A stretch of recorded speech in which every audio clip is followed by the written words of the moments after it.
Chicken soup बनवण्यासाठी साहित्य: थोडासा कांदा, धना पावडर, हळद, मीठ, आलं लसूण पेस्ट. चिकनचं सूप बनवण्यासाठी मी पातेल्यात तेजपत्ता, आलं लसूण पेस्ट आणि हळद, मीठ, थोडासा कांदा हे सगळं टाकून घेणार आहे.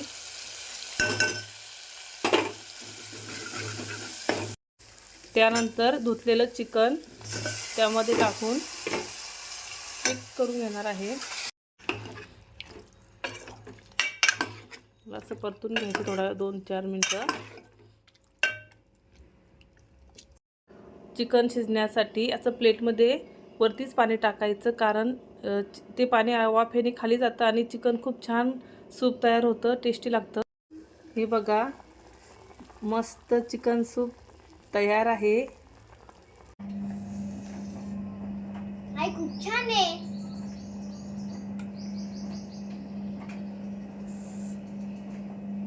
खूपच मस्त आहे आई.